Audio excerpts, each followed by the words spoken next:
মালদার মোথাবাড়িতে বিচারপতিদের ওপর হামলার ঘটনায় আরও দুজনকে গ্রেপ্তার করল জাতীয় তদন্তকারী সংস্থা এনআইএ।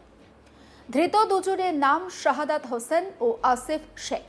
জানা গিয়েছে, জিজ্ঞাসাবাদের জন্য ডেকে পাঠানো হয়েছিল এই দুজনকে। বক্তব্যে অসঙ্গতি ধরা পড়ায় গ্রেপ্তার করা হয়েছে তাদেরকে। এর আগে গোলাম রব্বানীকে প্রথম গ্রেপ্তার করে এনআইএ।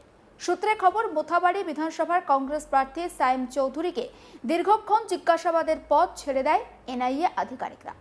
একবার শোনাবো কংগ্রেস নেতা সাইম চৌধুরী ঠিক কি বলছেন তার বক্তব্য।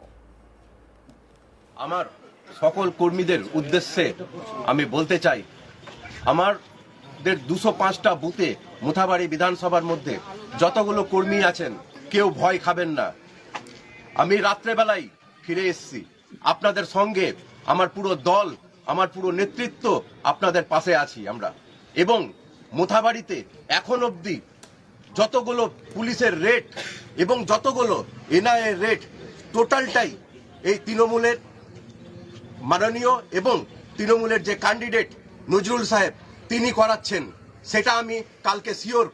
তো তৃণমূল দলকে আপনারা জনসাধারণ প্রতিজ্ঞাবদ্ধ হন, একটা ভোটও তৃণমূলকে না।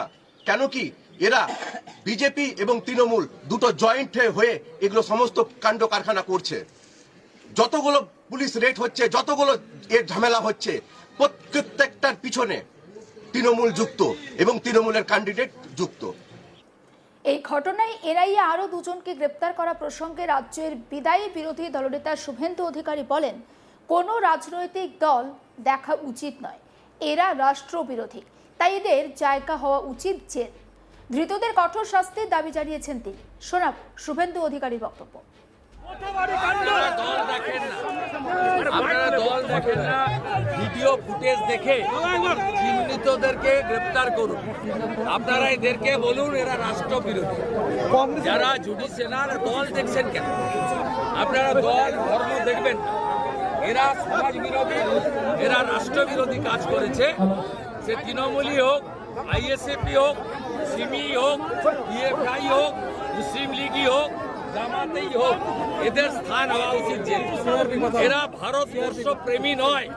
যারা জুডিশিয়াল অফিসারদেরকে সারা রাত্রি আটকে রাখে, মহিলা জাজেদের উপর অত্যাচার করে, এদের স্থান জেলে হওয়া উচিত এবং এদের জন্য কঠিন কঠোর ব্যবস্থা নেওয়া উচিত। কার কার ইন্ধন রয়েছে দাদা এখানে? কার কার ইন্ধন রয়েছে? তৃণমূলের ইন্ধন।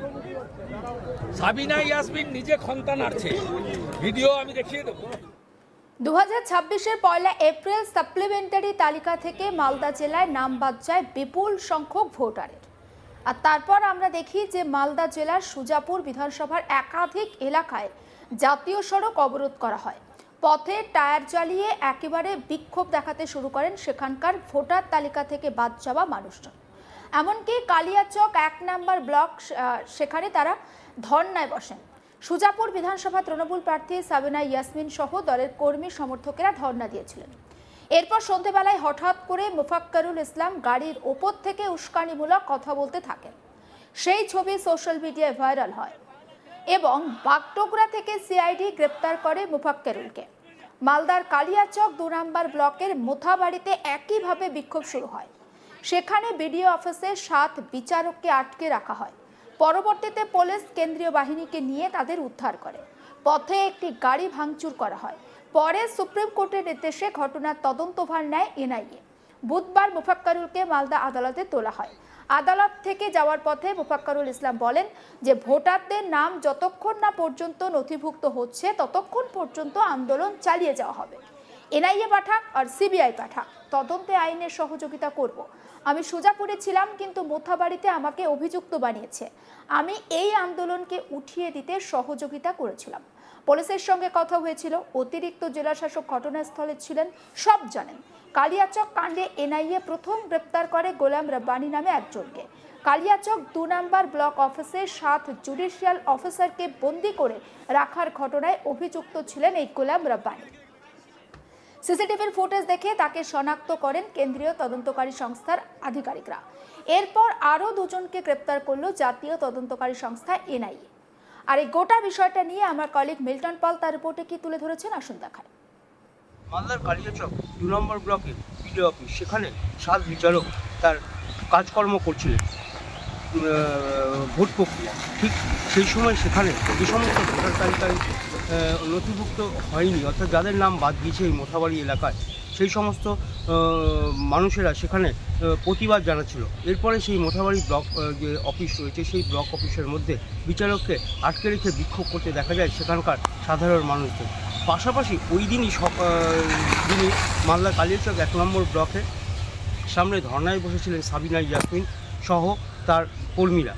এরপরেই একের পর এক কালিয়াচক 1 নম্বর ব্লকের বিভিন্ন জায়গা জ্বলে উঠেছিল, শুরু হয়েছিল জাতীয় সড়ক অবরোধ। আর এরপর থেকেই সেই এলাকায় দেখা গিয়েছিল একজন মোফাক্করুল হক নামে এক ব্যক্তি, আইনজীবী সেখানে যান এবং সেখান থেকে উস্কানিমূলক কথাবার্তা বলেন।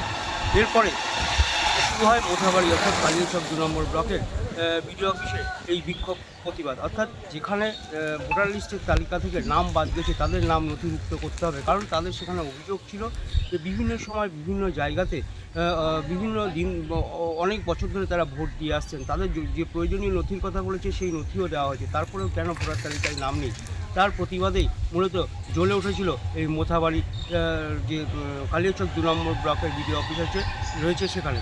এরপরে পুলিশ এবং কেন্দ্রীয় বাহিনী গিয়ে সেখানে বিচারকদের উদ্ধার করে নিয়ে আসার পথে সেখানে একটি গাড়ি ভাঙচুর করা হয়। আর এই ঘটনা ঘটার পরে তদন্তভার সুপ্রিম থেকে দেওয়া হয় এনআইএ এবং সিআইডিকে। এরপরেই মোফাক্করুল হককে বাগডোগরা থেকে গ্রেপ্তার করা হয় এবং তার তদন্ত শুরু হয়। সম্প্রতি সেই তদন্তের দায়িত্ব গ্রহণ করেছে এনআইএ। এরপর সেই তদন্তে নেমে একের পর এক প্রায় 50 জনকে গ্রেপ্তার করা হয়েছে। আর এই ঘটনার পর গতকালকে আবারও এনআইএ তদন্ত শুরু করে, সেখানে গোলাম রাব্বানী নামে একজনকে গ্রেপ্তার করে তার কাছ থেকে জিজ্ঞাসাবাদ করে আরও 2 জনের নাম পান, এখানে আশিক শেখ এবং শাহজাদ আলী। স্বাভাবিকভাবে এই 2 জনকে গ্রেপ্তার করা হয়েছে। শাহজাদ আলী রয়েছে কংগ্রেসের শ্রমিক সংগঠনের নেতা, পাশাপাশি আশিক শেখ তিনি হচ্ছে ছাত্রনেতা। আর এই ঘটনার পরে একের পর এক জিজ্ঞাসাবাদ শুরু করেছে এনআইএ, যদিও এখনও পর্যন্ত তদন্ত চলছে। ইতিমধ্যে এই 3 জনকে জিজ্ঞাসাবাদের পরে এনআইএ তাদের নিজের হেফাজতে নিয়েছে। স্বাভাবিকভাবে বলা যেতে পারে এই ঘটনায় প্রথম 3 জনকে তারা নিজেদের হেফাজতে নিয়ে জিজ্ঞাসাবাদ চলছে। পাশাপাশি যে প্রয়োজনীয় নথি এবং যে সিসিটিভি ফুটেজ রয়েছে সেই সিসিটিভি ফুটেজও তারা সংগ্রহ করেছে।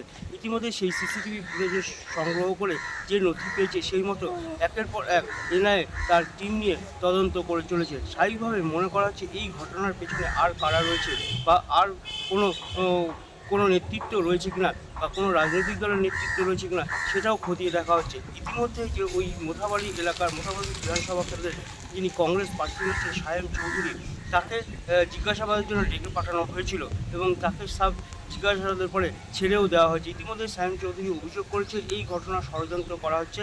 সেখানকার যে যারা রয়েছেন ক্যান্ডিডেট তৃণমূলের প্রার্থী বা বিজেপি যারা রয়েছেন তারা ষড়যন্ত্র করে এই ধরনের ঘটনা ঘটেছে আর তার নাম যুক্ত করা হচ্ছে।